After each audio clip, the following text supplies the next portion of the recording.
Minoxidil 5%, और ये है Follihair, Johnson baby shampoo, स्पू शैम्पू, ये शैम्पू यूज़ करना पड़ेगा। Hello friends, welcome back to my channel hair talks. My name is Krishnendu.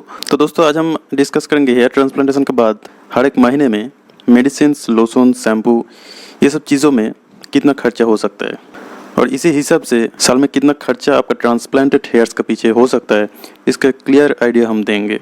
तो दोस्तों, बहुत पेशेंट हेयर ट्रांसप्लांटेशन करने के बाद आफ्टर हेयर ट्रांसप्लांटेशन कॉस्टिंग के लिए बहुत टेंशन करते हैं, क्योंकि हेयर ट्रांसप्लांटेशन का टाइम एक बिग अमाउंट खर्चा हो जाता है। बिग अमाउंट इसीलिए है क्योंकि हम लोग जैसे 6-7 ग्रेड का बाल्डनेस का ट्रीटमेंट 30-40 हज़ार के नीचे इंडिया का कहीं क्लिनिक में नहीं हो सकता है, चाहे आप कितना भी सस्ता क्लिनिक ढूंढ लीजिए। तो ये हेयर ट्रांसप्लांटेशन का कॉस्टिंग को लेकर हम बाद में दूसरा अपलोड देंगे, लेकिन अभी जो सवाल है, ये हेयर ट्रांसप्लांटेशन के बाद कितना दिन पर महीने ये खर्चा करना पड़ेगा, मेडिसिन, शैम्पू कितना दिन यूज़ करना पड़ेगा, और साल में टोटल कितना खर्चा आ सकता है। मेरे डॉक्टर्स का जो प्रिस्क्रिप्शन है, वो प्रिस्क्रिप्शन के हिसाब से क्या क्या मेडिसिन, क्या क्या शैम्पू मैं यूज़ करता हूँ और मेरा खर्चा कितना आता है पर महीने, उसी का एक तो क्लियर कॉन्सेप्ट आज हम देंगे। तो दोस्तों, मेरा डॉक्टर का प्रिस्क्रिप्शन फॉलो करके हम बोल रहा है, हेयर ट्रांसप्लांटेशन के बाद नेक्स्ट 7 दिन के लिए आपको कुछ antibiotics, pain killer, antacid, steroid ये सब लेना पड़ता है। 7 दिन के बाद ये स्टॉप हो जाता है। तो ये सब मेडिसिन का टोटल कॉस्टिंग 1000 रुपये का अंदर आ जाता है, 1000 रुपीज़ फॉर 7 डेज। और दोस्तों, इसके बाद रेगुलर मेडिसिन जो लेना पड़ेगा 4 महीने से 1 साल तक लेना पड़ेगा, डॉक्टर्स ऐसे ही एडवाइस करते हैं। मिनॉक्सिडिल 5%, फॉली हेयर, फिनेस्टेराइड और किराग्लो एडी शैम्पू, ये एक एंटी डैंड्रफ शैम्पू है। एक करके हर एक चीज़ का प्राइस बोल रहा हूँ। तो दोस्तों, पहला 1 महीना तक आपको 2 मेडिसिन और 1 शैम्पू का इस्तेमाल करना पड़ेगा।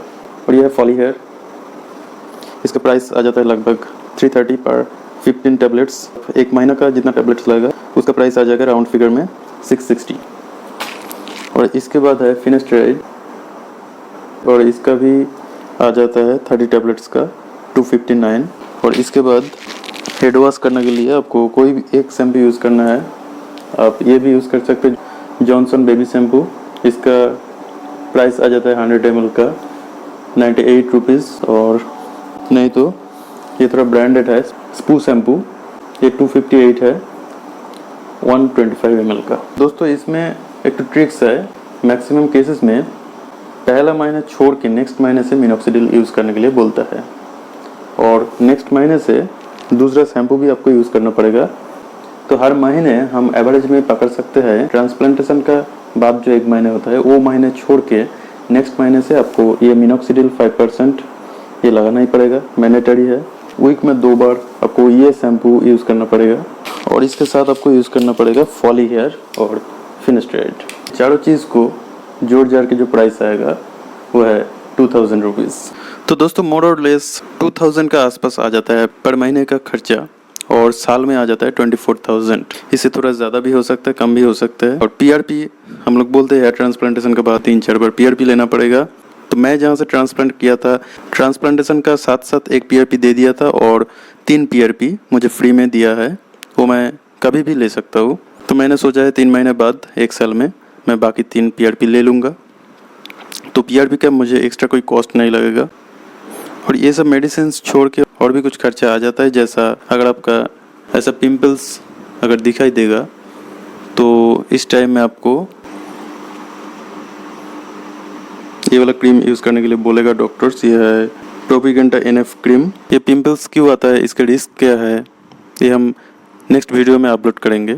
ऐसा छोटा मोटा और भी कुछ एक्स्ट्रा एक्सपेंसेस आ जाता है, जैसा पावर ड्यू लोशन जो आपको बैंडेज रिमूव करने के बाद 7 से 10 दिन तक लगाना पड़ेगा। आफ्टर ट्रांसप्लांटेशन आपको सलाइन वाटर से वॉश करना पड़ेगा। हर एक दिन एक सलाइन वाटर बोतल ख़त्म करने के लिए बोलते हैं डॉक्टर्स। तो ये सारे कॉस्टिंग्स मिला के इससे थोड़ा ज़्यादा आते हैं, लेकिन हम एवरेज में एक हेयर ट्रांसप्लांटेशन के बाद हर एक महीने में कितना एक्सपेंस आ सकता है उसका एक तो कॉन्सेप्ट आपको दे दिया। और दोस्तों, ये ऐसा नहीं है कि ट्रांसप्लांटेशन के बाद पूरा ज़िंदगी भर आपको ये सब मेडिसिन लेना पड़ेगा। ये सब मेडिसिन का फ्रीक्वेंसी घटा दिया जाएगा आफ्टर 1 ईयर। आफ्टर इफेक्ट्स को देख के धीरे धीरे ये सब मेडिसिन को बंद कर दिया जाएगा।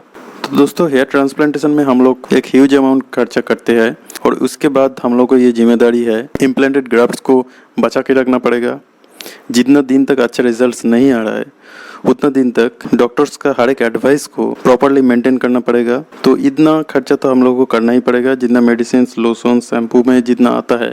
तो दोस्तों हेयर लॉस और हेयर ट्रांसप्लांटेशन रिलेटेड कुछ भी जानकारी रहेगा तो इस नंबर में कॉल कर सकते हैं, नहीं तो वीडियो में कमेंट कर सकते हैं। आज का ये वीडियो कैसा लगा वो जरूर बताइए कमेंट में।